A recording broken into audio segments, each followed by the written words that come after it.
Now, please join me in welcoming our final speakers for today. Wendy Bode, Deputy Principal at Thuringowa State High School and Queensland Virtual STEM Academy, North Queensland Coordinator.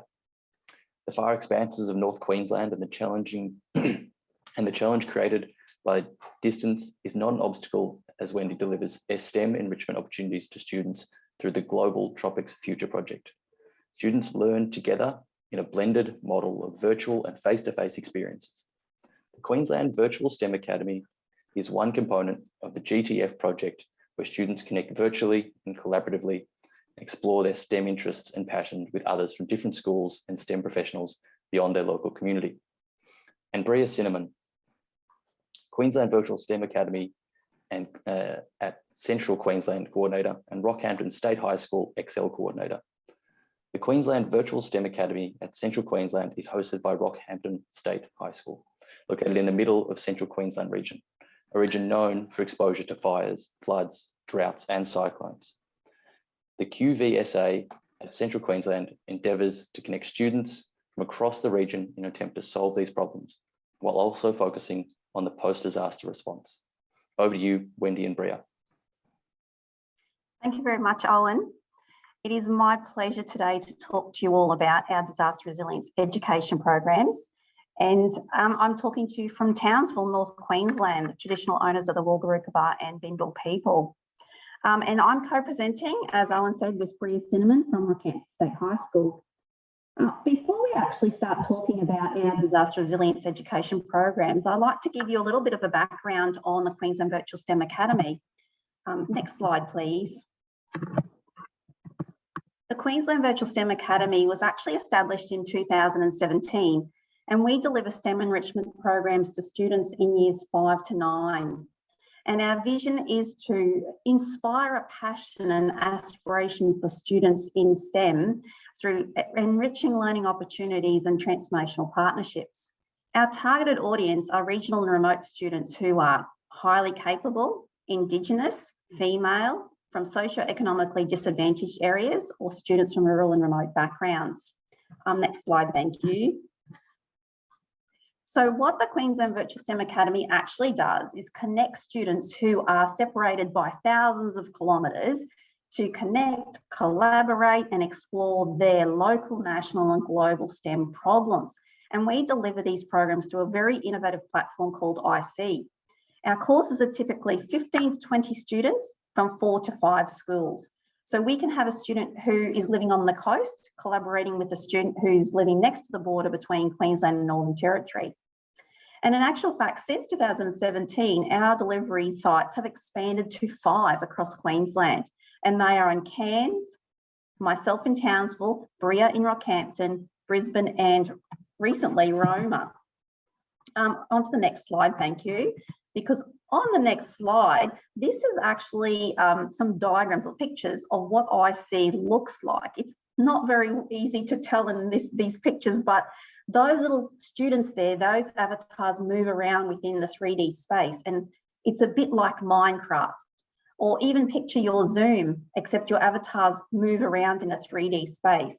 So our classroom management and pedagogical practices have to be on point in these classrooms. But you can definitely see how this kind of learning would inspire students to keep building on their outcomes.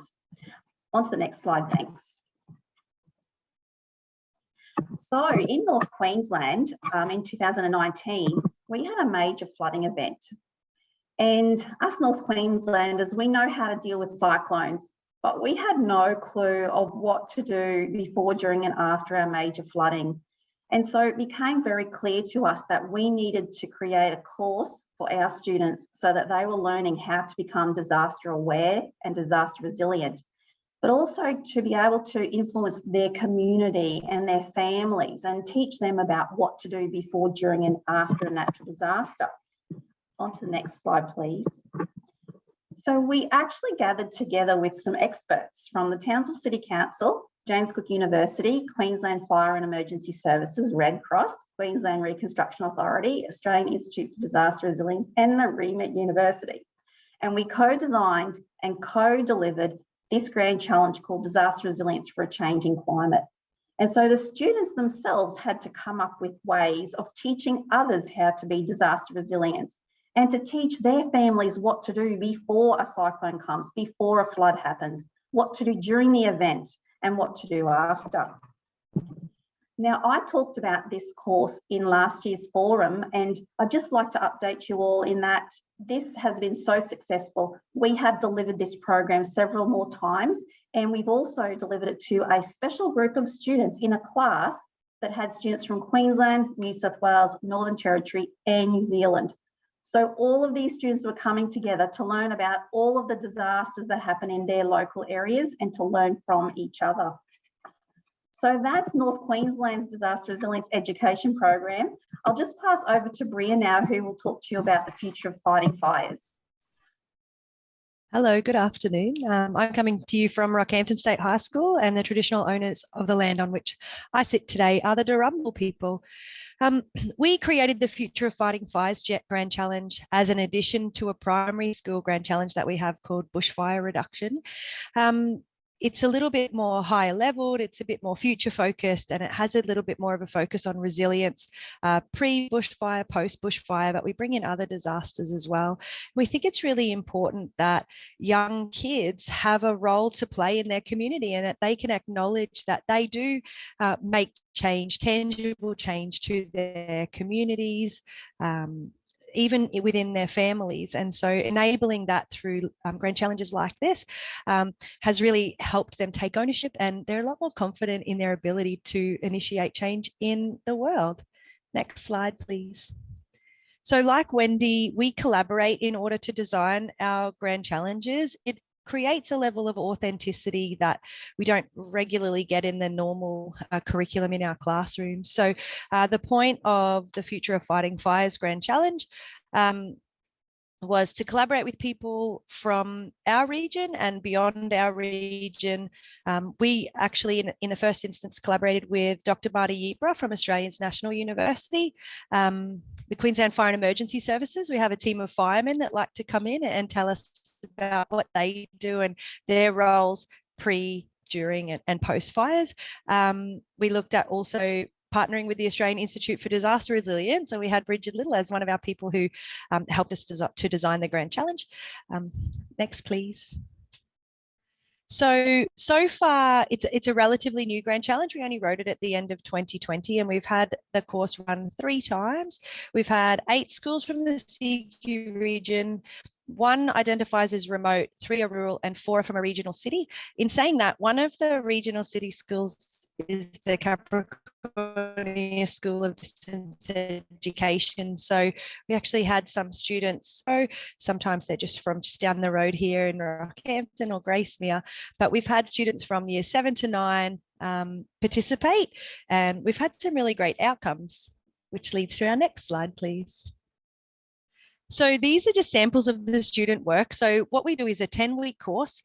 They immerse themselves in the world of deep learning with disaster resilience, fires, what causes fires, what kind of technology is out there that they can build on, utilize, and they come up with a solution to the problem of future focused fires.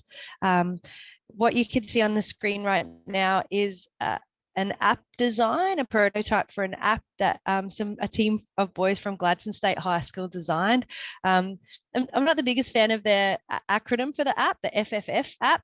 It's not easy to say, but their idea is that they can create something that enables people to be better prepared when a fire is coming, but also can create an evacuation plan for you.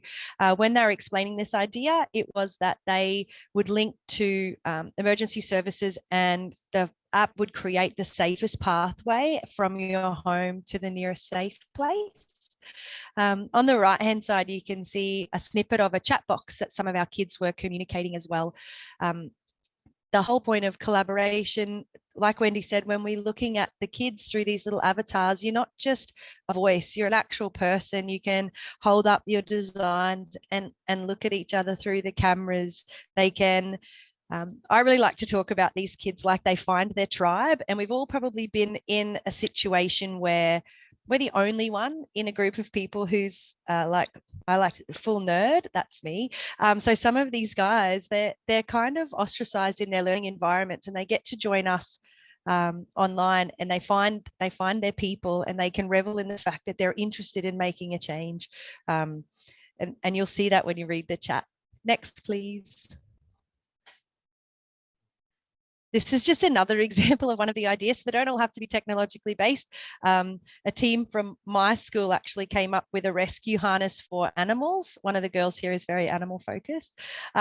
So the idea was that they could rescue animals as animals play a role as well. And how can we prepare animals for bushfires or disasters as well? Yeah, they're an interesting bunch of kids, and I love the way that kids are not they're not limited by the things that we as adults seems to be limited by. They don't really think about ethics a lot, and it's quite funny where they start their ideas and how they build on that. Next, please. So we also survey our children to find out how they felt about the course, what were the outcomes, and some of the post-course surveys that the kids completed said that they really enjoyed the ability to work with professionals to solve problems, not just learning from a screen. Dr. Yebra was able to come in and talk to the kids about her work on the Mars project, and also how she works with satellite information to determine whether there's a chance a fire is going to occur somewhere based on the water content in leaves, and how that would help people to prepare themselves for an upcoming fire. And the idea that the kids can ready themselves and other people was something that came out a lot in the surveys. So yeah, next slide, please. Oh, we're just back to the contacts. So the green one's Wendy and the blue one is me. Wendy, do you have anything to add? Oh no, that was great, Bria. If anyone wants to contact us and be involved in our disaster education programs, just let us know. We're super keen to get in contact with everybody that we can to ensure that our students are disaster resilient. So important now with climate change.